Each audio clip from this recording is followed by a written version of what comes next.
E vamos falar agora de um item de higiene que dá o que falar, viu? Um indispensável desodorante. Afinal, são várias opções aí, mas tem sempre aquela dúvida, né? Naquela escolha, natural ou convencional. Quem vai tirar todas essas dúvidas sobre esse assunto com a gente, um pouco polêmico, não é mesmo? É a dermatologista Renata Vasconcelos, que já está aqui com a gente. Seja bem-vinda novamente. Obrigada, Débora. É um prazer estar aqui de volta. Boa tarde a todos os telespectadores. É um prazer estar de volta aqui na Casa da Band. Ah, que delícia. A gente gosta muito de receber você aqui, viu?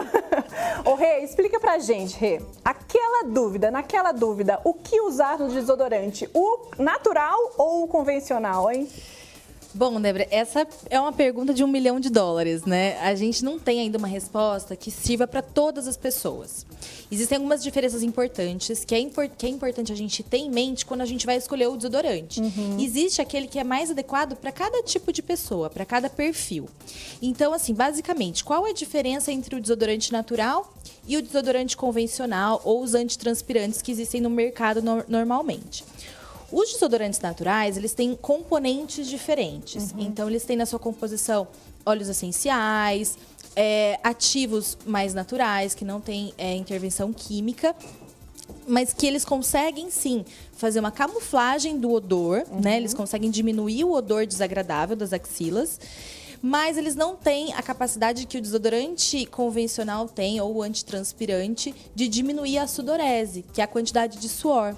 Então, quando transpira, né, que geralmente suja, Exatamente. marca a roupa. Exatamente, Débora. Então, assim, vem-se tendo uma corrente de estímulo ao uso do desodorante natural, porque o desodorante convencional tem alguns sais de alumínio, que justamente esse sais de alumínio tem essa capacidade de inibir a produção de suor. Então, eles fazem com que se sue menos, mas esses sais de alumínio têm sido associados a alguns efeitos deletérios.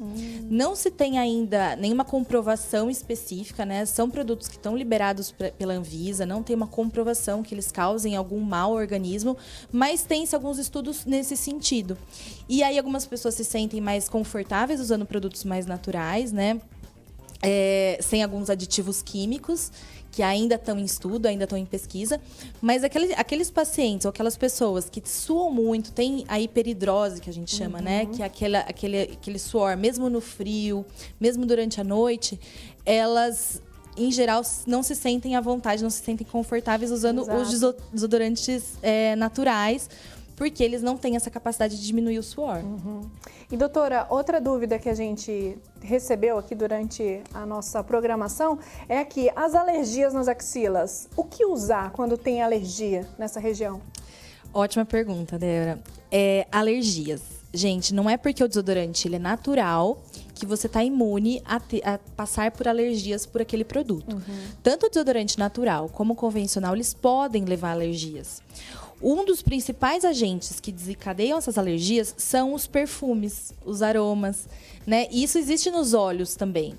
Então, uma dica bem prática é fazer um teste com um produto sem cheiro, né? Sem perfume. Isso resolve aí 60% das alergias. Quando isso não é o suficiente, aí a gente precisa investigar qual que é o ativo que está causando essa alergia, que está causando aí essa irritação na pele. E tem alguns produtos específicos que são dermatologicamente testados e que têm agentes hipoalergênicos. Então, aí seria muito interessante ter um profissional, um dermatologista, para te indicar exatamente qual é o produto mais indicado para você, para o tipo de alergia que existe em cada caso. E agora outra dúvida, doutora. Por exemplo, após a depilação, tanto nos homens quanto nas mulheres, é ideal aguardar um tempo, por exemplo, alguns minutos para poder passar o desodorante na região? Sim, né? Principalmente os desodorantes que têm álcool, né? A gente sabe que os desodorantes, eles são irritativos. E eu oriento a guardar pelo menos de 12 até 24 horas, dependendo da sensibilidade na pele, para poder passar algum ativo ali que tem essa capacidade irritante. O mais indicado depois da depilação é hidratar a pele. Então, usar um hidratante para a gente conseguir restaurar aquela barreira cutânea. Quando a gente faz uma depilação, eu gero uma irritação naturalmente, tanto pelo atrito da lâmina ou pela cera, enfim. Mas existe ali uma reação inflamatória, mesmo que mínima, acontecendo. E fica sensível, né? Os Fica. poros também. Sim, eu removo um pouco da camada mais superficial da pele com aquele ato. Então, isso torna a pele mais suscetível para ser irritada. E a gente sabe que uma pele irritada, inflamada, avermelhada, ela pode pigmentar, ela pode manchar. É o que a gente chama de hipercromia pós-inflamatória, que é uma queixa bem comum. Axila escurecida, axila que não está seguindo o mesmo tom do resto da pele. Então, para evitar a piora dessa hipercromia ou evitar que isso aconteça, é importante dar esse intervalo sim e sempre deixar a pele muito bem hidratada. E se você tocou num assunto muito importante, doutora, sobre essas axilas escurecidas, por exemplo, seria pela escolha errada do desodorante ou também pela depilação também na região? Existem várias causas, Débora. A depilação é uma delas, né? O tipo de pele, então, existem pacientes que têm mais tendência a pigmentar, isso é importante. Existem algumas doenças que fazem com que a axila pigmente, né? Tem uma doença que chama acantose nigricante, ela se dá pelo aumento da resistência à insulina, então como se fosse uma diabetes incipiente. Nossa. Então, axila escurecida é importante que seja avaliado por um profissional, né? Já fiz diagnóstico de diabetes por ter axila escurecida, também a região da nuca, então ela é bem importante nesse sentido. A questão da hipercromia pós-inflamatória, então eu tive uma alergia naquele local, pigmentou, isso é muito possível. Lembrando que todos os tipos de pigmentação que eu estou comentando com vocês têm tratamento.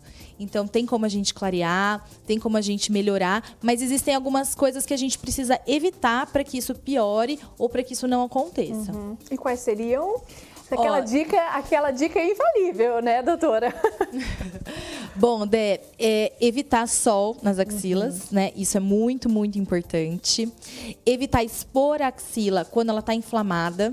Então, se tiver inflamação, vermelhidão, evitar expor, inclusive em luz artificial, que nem a gente está aqui, né? Essa luz também tem a capacidade de pigmentar trazer uma mancha para a região e procurar usar sempre produtos dermatologicamente testados, suaves, com toque seco e com o mínimo de perfume possível. Eu sei que a gente adora, né? A gente gosta de um cheirinho também, né, doutora? Gosta. Mas o perfume, ele pode ajudar na pigmentação. Olha. E, doutora, os desodorantes naturais, voltando agora para os desodorantes naturais, eles exigem mais cuidado, assim, por exemplo, por talvez manchar a pele, por ser natural, por talvez manchar a pele, por exemplo, no sol, como você disse? Eu peço que as pessoas tenham uma atenção especial, sim, porque na internet, principalmente, existem muitas receitas, né, de desodorantes caseiros, faça você mesmo, enfim. E, que nem eu te falei, não é porque é natural que ele é 100% seguro. Então, tem algumas receitas que eu já vi até usando limão.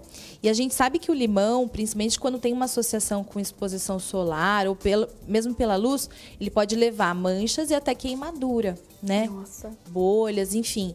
Então, é importante avaliar bem essa composição, né? Mesmo dos produtos naturais, para que não aconteça nada desagradável. O que eu oriento uma dica prática, né? Eu tô com vontade de usar um desodorante natural. Testa numa pequena área primeiro. Não nas axilas. Testa numa área de uma pele um pouco mais espessa, uma pele um pouco mais resistente. Por exemplo, lateral do braço. Passa numa pequena área, observa, tudo bem, aí testa nas axilas. A axila tem a pele mais fina, mais sensível, mais delicada, a absorção é maior e a chance de irritação também. Exato. E o desodorante natural também, doutora, uma outra pergunta. Ele pode durar mais tempo na pele, por exemplo, ou é necessário fazer aquela aplicação e a reaplicação durante o dia, durante um período do dia? Isso varia muito de acordo com a necessidade de cada pessoa, né?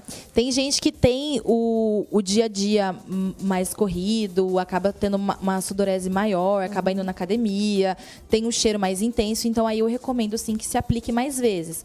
O desodorante natural, ele não tem aquele poder de ação tão prolongado quanto o desodorante convencional, então sim, possivelmente seria necessário reaplicar mais vezes do que você estaria acostumado com o desodorante convencional.